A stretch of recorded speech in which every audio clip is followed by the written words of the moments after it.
Hi, I'm Gary Bebow, CEO of White River Health System, and this is my November CEO Connection. Today, I'm really pleased to introduce our Chief Financial Officer, Phil Hacker. Phil's been with us since May of 2015, and he's really been making some changes to improve our financial condition and future viability. So, well, Phil, you've been here a little over 2 years, and any thoughts that you have after those 2 years on how we are, or where we are currently, and what kind of things do you have in store for us in the upcoming years? Well, you know, we've one of my first projects here was trying to assess where we're at and how we do things. And one of the things that I did find out is that Batesville is a little bit unique in the way we do our accounting here. So I've tried to normalize our accounting functions and how we report things in comparison to the way the rest of the industry does it, and also trying to straighten out how our revenues are recorded and how our contractuals are recorded, so that when you see Blue Cross revenues, and Blue Cross payments, that truly is Blue Cross, as opposed to some other plans that are intermixed in there. So it's been a lot of work. Then in the middle of all that, we upgraded our billing system back in July, which was a huge undertaking, and we're just now seeing the light at the end of that tunnel. But we still have a lot of work left to be done. A lot of the AR still needs to be cleaned up. Surprisingly enough, we still have a lot of accounts in our accounts receivable that are pretty old, back 2008, 2009, that we really need to determine resolution and appropriate action on. Pretty hard to collect an account that's about 10 years old, don't you? It is very hard, but some of those accounts actually are where people are making their payments. Yeah, well, they're paying $10 a month on a balance of several $1,000s, so they're going to be there a long time.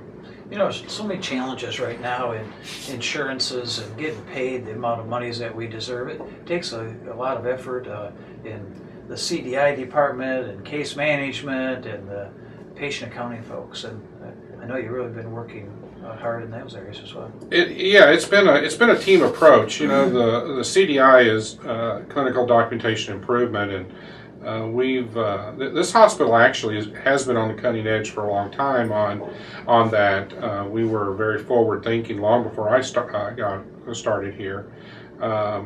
On that front, and we've made a lot of improvements. We hire a company that comes in each month and helps us recode some of our accounts to make sure that we're paid appropriately.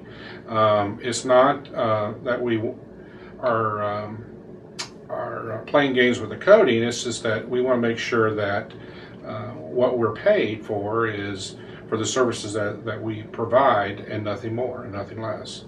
And CDI is all about that, making sure the documentation supports what's being done on the patient or to the patient, and then case management is there to help the team navigate through the reimbursement rules, and because the rules change each year, and the government and the payers are really getting.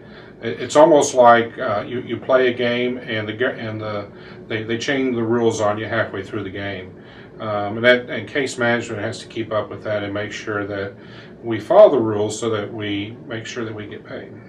Yeah, that's true of health policy right now. It seems like all of our health policy is too myopic and not more of a long-term perspective, which really creates a real problem in the care delivery and the financing of it.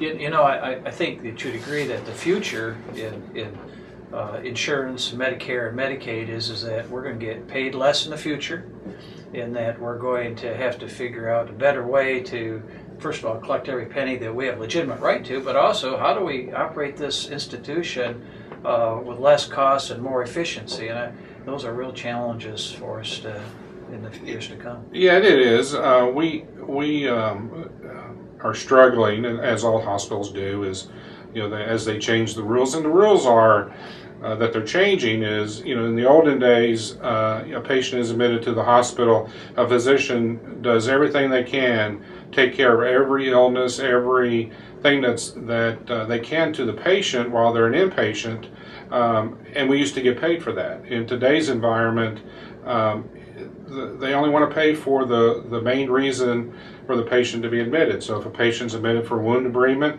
that's all they want to pay for. And if while the patient's here and the doctor feels that they have cardiac issues and we start addressing that, well, the way the rules are, we won't get paid for that because the patient was originally admitted for wound debridement.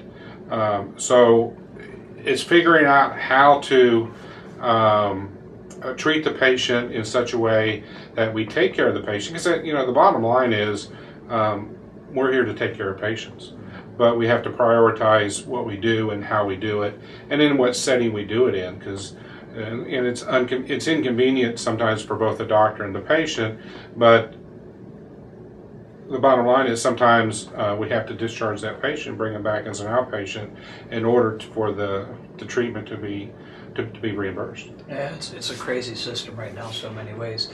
I know we got challenges ahead of us, and I'm proud to have you be a part of us. I know that you're going to be challenged in the next few years to figure out how to keep this organization financially viable. So you bet. Glad to have you here. I have 2 Employees of the Month to recognize. At Stone County Medical Center, Janet Talbert has been selected. She's an RN in the emergency department, and she's been with us for some 6 years. And she's noted for being a team player and providing great care to patients. At White River Medical Center, Cindy Dallas, out of the pros department, has been selected for demeanor. She's been with us for 6 years as well, and she really does an excellent job. I'm really proud of these 2 that have been selected for Employees of the Month. They're really set a standard that all of us can work towards. I want to welcome some new personnel to the health system. Our controller, Sue Rykoff, has started with us.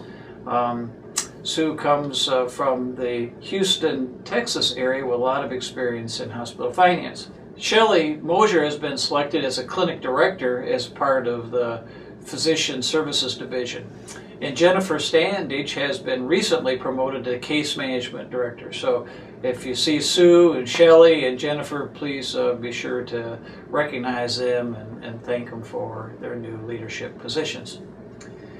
Education materials have been out, and all of us have to have those completed by November 6th. So before November 6th, be sure to get your education forms completed and sent in. Flu shots are now available. You can stop by HR and get your flu shots either there or at the benefits fair. They have to be completed to be in compliance with our policy by November 30th.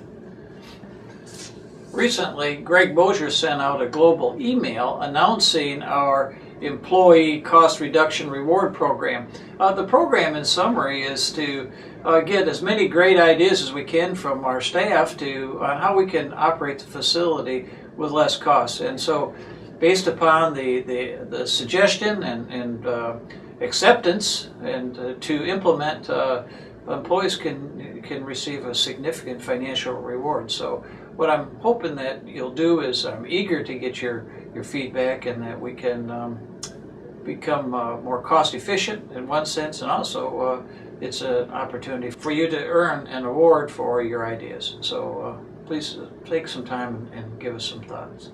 White River Health System's fiscal year ends on September 30th, and we just completed our fiscal year. One of the things that I want to highlight to you is that we've had a significant increase in patient volumes in the system. At a time when so many systems are seeing a reduction in volumes, this last year we saw over a 10% increase in inpatient admissions and emergency room visits, which really is really terrific. And as I've said to many of you in the past, that as more and more of our population uses our system, it really should make us all feel great that they entrust in us their most valuable asset, and that is that they feel comfortable that we can return them to their highest status of health possible. So 10% increase in volume, boy, that's a great tribute to the hard work that all of you have been doing as a major healthcare provider in this north central area. So thanks a lot and congratulations. I want to thank you for watching today. You can access the website and Facebook on our calendar of events, and I welcome and encourage you to do that. And if you have any suggestions how we can improve this CEO Connection, please let us know. So have a great month.